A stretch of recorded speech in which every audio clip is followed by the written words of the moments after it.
baru jadi pengantin yang diomongin sama netizen. Dari alhamdulillah. Kalian tahu gak sih kenapa kalian diundang ke podcast gue curhat ini? Kenapa sih kita kayak dong? Kamu ngapain?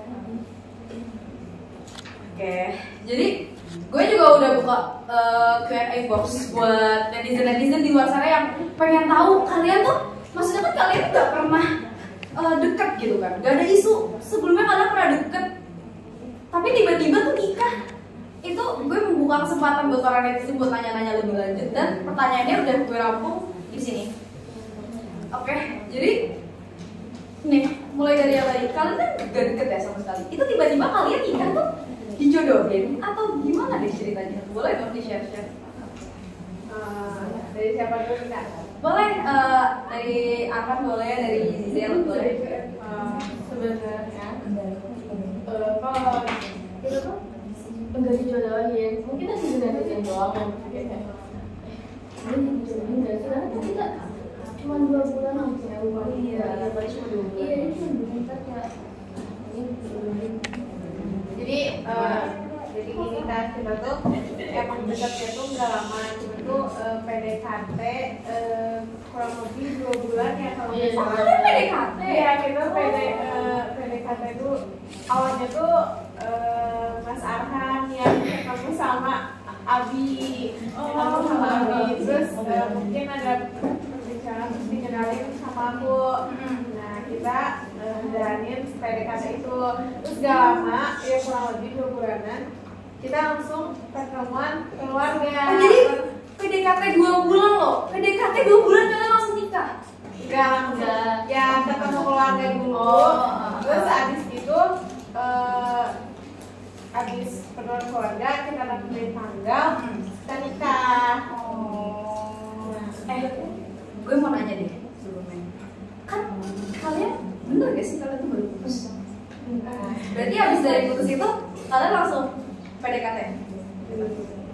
Mungkin ada jarak tapi ya nggak selangsung itu sih Kak, karena aku juga nggak kepikiran gitu kan kalau misalkan mau nikah sama Mas Arhan. Jadi kayak itu yang emang nggak disangka-sangka itu.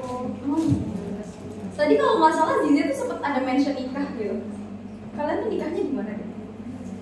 Kebetulan kita nikah di Tokyo. Di Tokyo. Wah gila, ini baru deket sekarang terus tiba-tiba udah nikah di Tokyo. Itu kenapa kalian nikah di Tokyo? Coba ceritain. Karena saya mungkin tadinya sudah lagi Jepang, tanding. udah ada kota Jepang, tapi saya tetap di Jepang. Jadi kita nikah. Berarti abis tanding langsung sah di sana gitu.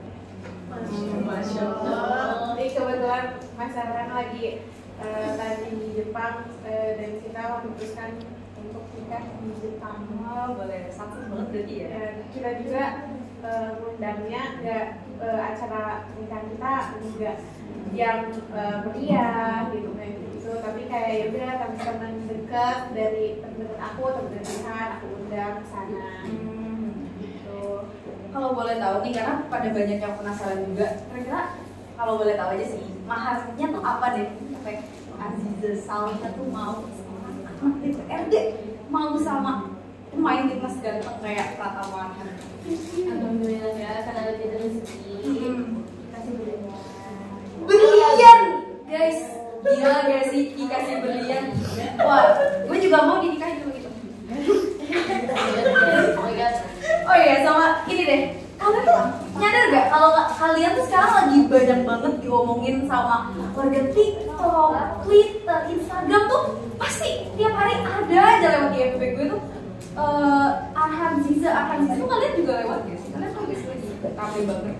Pasti dong Pak, pasti lihat sekarang kan kita juga main sosmed, tiap harinya buka Twitter, TikTok gitu, banyak lah video yang mirip video kita. Tapi kadang ada beberapa video yang mungkin aku pribadi risih gitu, jadi karena jatuhnya agak ya agak menggini kamu gitu kan. Ya menurut aku yang udah harusnya aku gak mau beritu ke publik gitu loh Kak. Oh sama ini deh ya, buat kalian berdua, kalian udah siap belum kira-kira membina rumah tangga baru? Kalian kan baru nikah bulan lalu. Sebenarnya untuk siapnya ini jangan ada, karena saya juga pasti kan langsung ke rumah dengan istri saya. Tapi saya sudah siap dong sebenarnya. Itulah bukti bahwa saya sudah dengan istri saya. Kalau dari Ziza sendiri udah siap belum? Jadi Kalau istri yang baik buat Mas Arhan ya. kalau ditanya kayak gini, insya Allah saya siap karena dengan menerimanya Mas Arhan menjadi suami aku, itu artinya aku siap. Mungkin kalau misalkan kayak masak kayak gitu mungkin belum terlalu bisa, tapi kan kita bisa belajar. Yang penting kita berpikir kalau kita tuh melakukan hal baik, kan menikah itu satu hal yang baik karena halal bersama pasangan kita. Ya, jadi insya Allah saya siap dan pastinya nanti diajarin juga sama Mas Arhan kayak gitu. Semoga jadi keluarga yang samawat deh kalian berdua. So aku mau nanya pertanyaan terakhir nih dari netizen buat Arhan pribadi tuh, kenapa Arhan begitu? Ini awalnya gitu. Sebenarnya kan awal waktu saya kecil, saya mau jadi pemain bola, saya tuh pengen jadi tentara. Oh iya.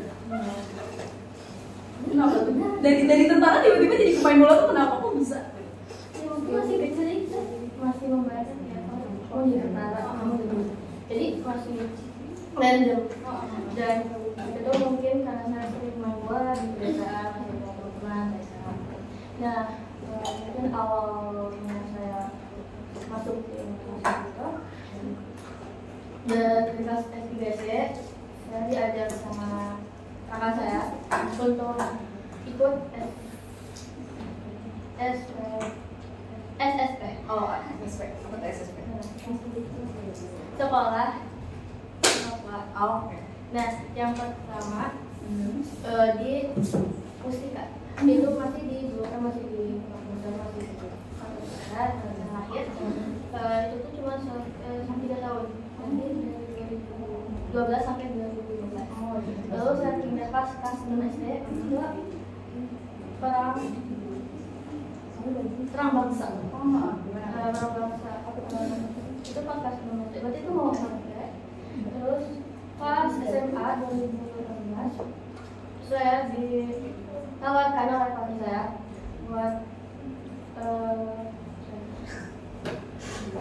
buat seleksi ke PS Semarang. Dengan alhamdulillah saya masuk. Mungkin itu awal saya masuk.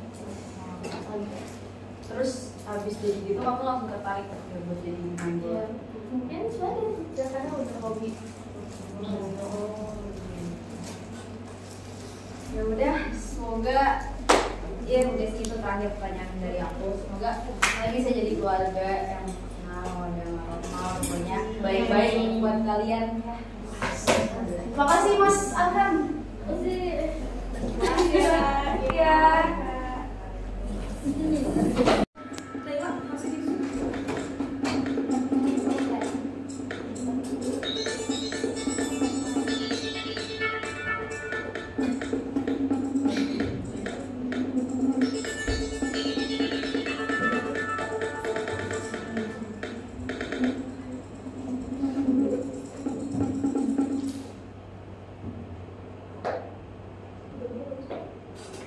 Indonesia lagi-lagi dibuat bangga oleh pemuda-pemudanya yang mencetak prestasi yang membanggakan. Anak muda Felix mencetak sejarah sebagai atlet Indonesia pertama yang menjadi juara di kejuaraan dunia renang junior dan pertandingan di Israel 9 September lalu.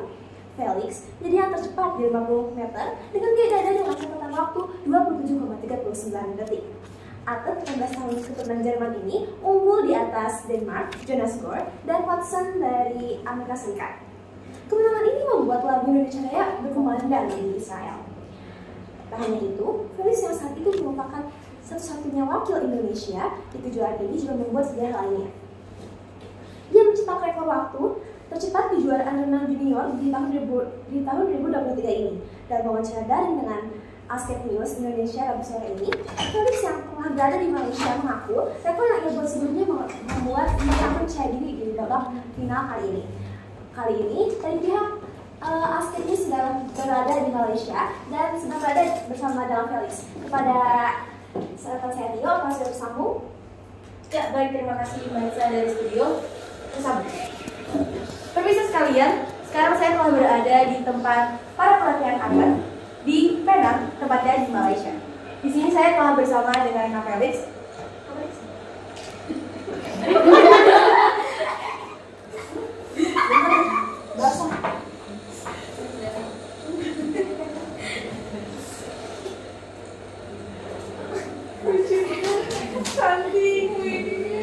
Pemirsa sekalian, sekarang saya telah bersama dengan Kak Felix, yaitu salah satu-satunya dari Indonesia yang mendapatkan medali emas di perlombaan.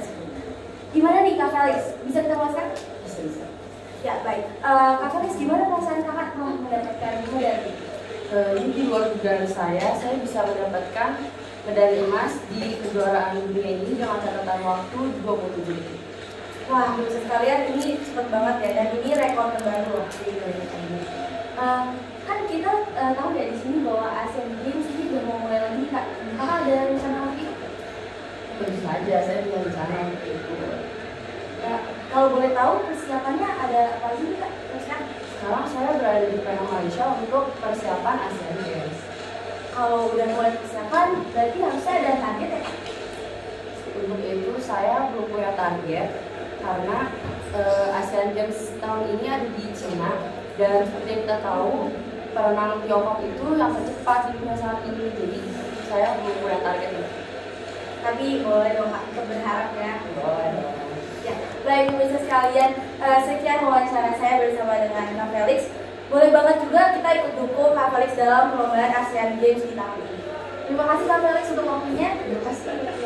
Ya, baik, di sini Tio dari lokasi Penang, Malaysia menyampaikan kembali kepada Malaysia di sini. Terima kasih.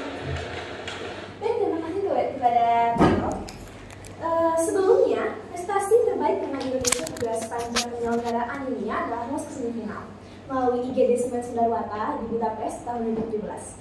Situs World Active menyebut bahwa Felix ini adalah fenomena baru di dunia renang, dan dia merupakan orang Indonesia pertama yang meraih medali kejuaraan dunia baik di level junior maupun senior. Jangan lupa tonton juga acara berita kami di setiap hari Kamis dan Jumat pukul 10 dan juga pukul 1 siang. Saya Nisa dari studio Asket News melaporkan.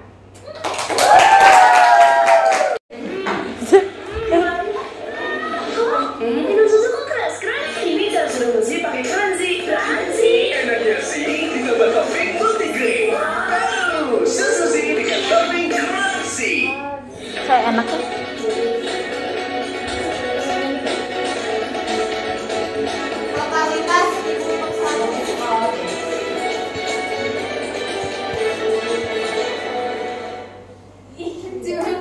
Selamat pagi pemirsa, kebakaran lahan di kawasan Gunung Bromo kembali terjadi. Penyebab kebakaran diduga saat pengunjung gabungan prewedding menyalakan flare atau suar. Inilah rekaman video amatir sesaat setelah api membesar dan membakar rumputan di Bukit Teletabis Gunung Bromo, Probolinggo, Jawa Timur. Dalam rekaman video amatir tersebut, nampak sekelompok pengunjung yang diketahui sedang membuat foto prewedding hanya berdiri kebingungan.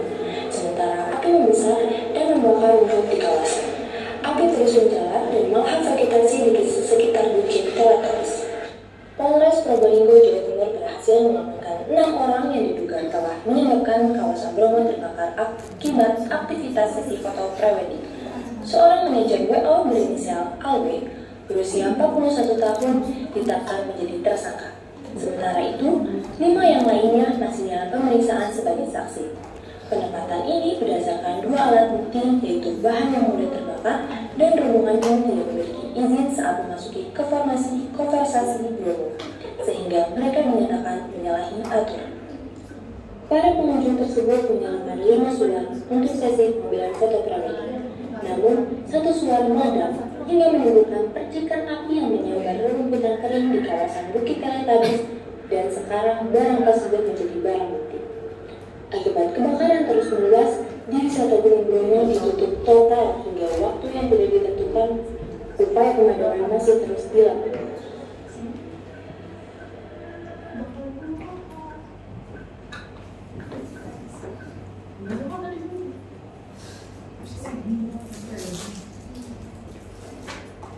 Ini sudah ada rekan kami, yaitu Alisa Zahra. Selamat pagi Alisa Zahra.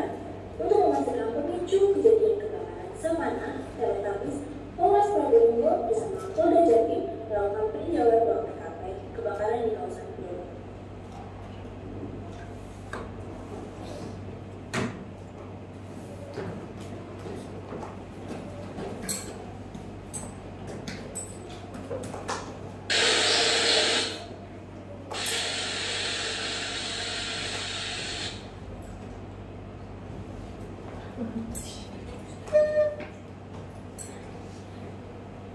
Baik, terima kasih kepada Tiara Kamila. Pemirsa, saya berada langsung melaporkan di TKP Savana Teletabis. Bahwa di sini awalnya rindang atau lebat sekarang menjadi kering kerontang karena disebabkan oleh salah satu pengunjung yang diduga sedang menggelar pre-wedding. Untuk lebih lanjut, mari kita tanyakan kepada Kasat Reskrim Polres Probolinggo. Mari kita tanyakan langsung apa yang sedang dilakukan. Baik, terima kasih. Kami dari Polres Probolinggo. Di sini kami bersama Ketua Bapak Rasudit dan tim yang sedang melakukan peninjauan lokasi kebakaran. Untuk saat ini titik api tidak terlihat, namun masih ada kepulan asap di sekitar mengarah ke wilayah Malang dan Pasuruan. Sementara untuk orang-orang yang masih kami mintai keterangan masih dalam perannya masing-masing. Dan kita juga sampai sekarang masih melakukan investigasi kepada saksi-saksi lainnya, mulai dari petugas TNBBS dan supir-supir bis yang berada di sana. Mungkin saksi-saksi lainnya akan kami beritahu lagi, karena masih dalam penyelidikan. Baik, terima kasih kepada Bapak AKP Ahmad Doni. Setelah kebakaran terjadi sekitar kurang lebih 50 hektar lahan savana, upaya pemadaman masih terus berlanjut hingga saat ini. Kendala yang terjadi pada umumnya, yang pertama adalah air. Air di sana sangat sulit ditemukan karena tempatnya yang tinggi dan harus mengambil air dari bawah. Dan yang kedua adalah alur yang ditempuh sangat terjal. Dari Probolinggo, Jawa Timur, Alisa Zahra melaporkan.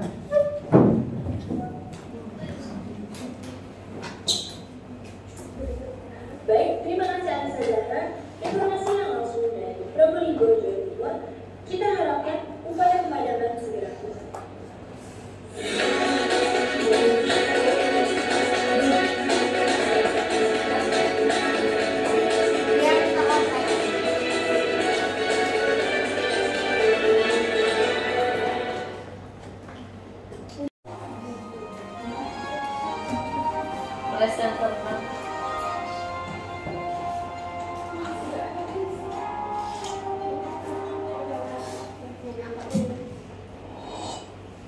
Selamat pagi pemirsa, kembali lagi bersama saya Alvia Nazifa pada sesi berita pagi hari ini.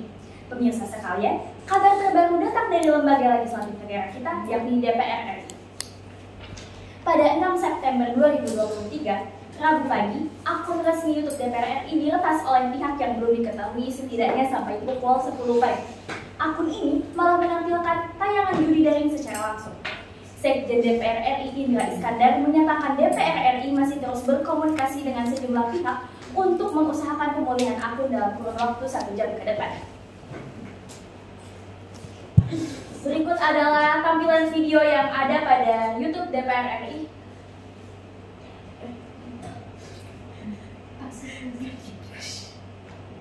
Ya, dari pantauan setidaknya 4 channel YouTube DPR RI menampilkan tayangan video judi online berbahasa Turki. Foto profil juga diganti dengan logo slot berries hingga pukul 10.30 waktu Indonesia Barat. Satu tayangan live dilihat oleh lebih dari 1.900 penonton.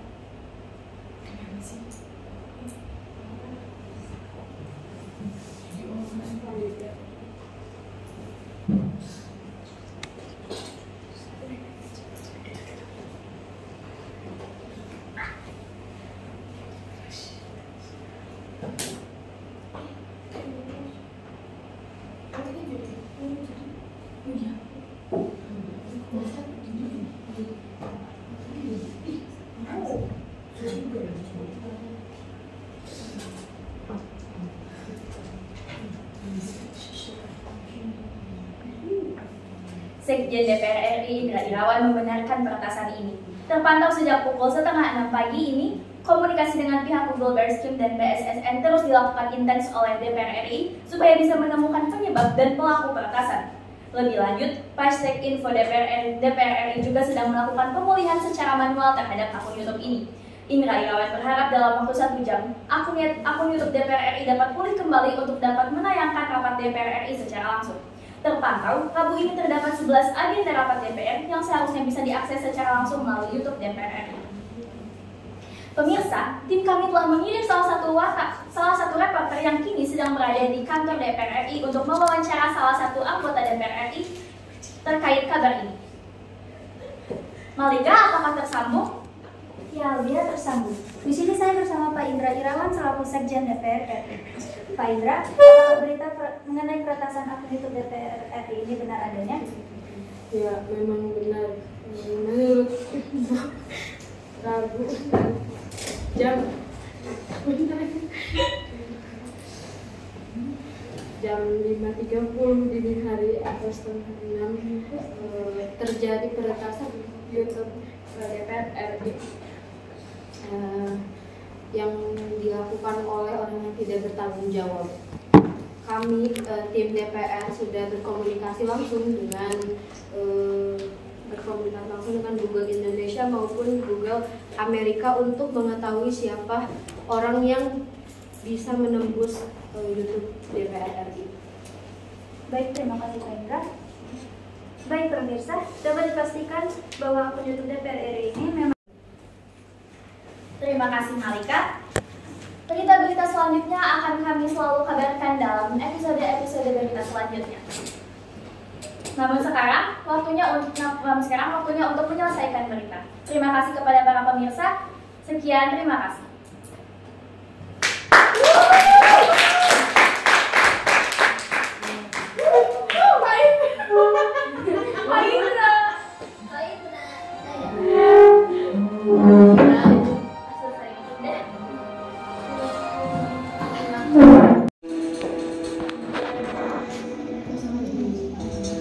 Selamat pagi pemirsa, kembali lagi dengan BSN bersama saya Hikmat Indra dan rekan saya Yudha Siva yang akan menemani Anda selama 5 menit ke depan. Sosok perempuan cantik bernama Nyonya B alias Babasa mendadak menjadi sorotan netizen di jagat maya. Namanya viral sejak Badan Narkotika Nasional merilis penangkapan perempuan yang dijuluki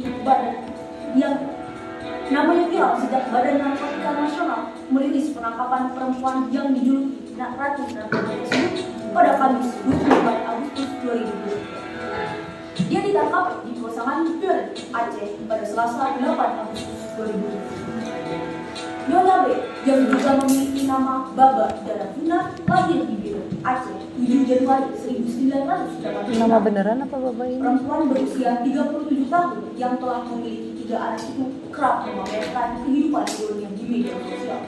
Oh iya. Netizen pun menelanjangi identitas perempuan tersebut. Selain narkotika, petugas mengamankan satu unit mobil yang juga berada di dalam toko dan rencananya akan digunakan sebagai alat atau sarana mengangkut dan membawa sabu serta pil ekstasi.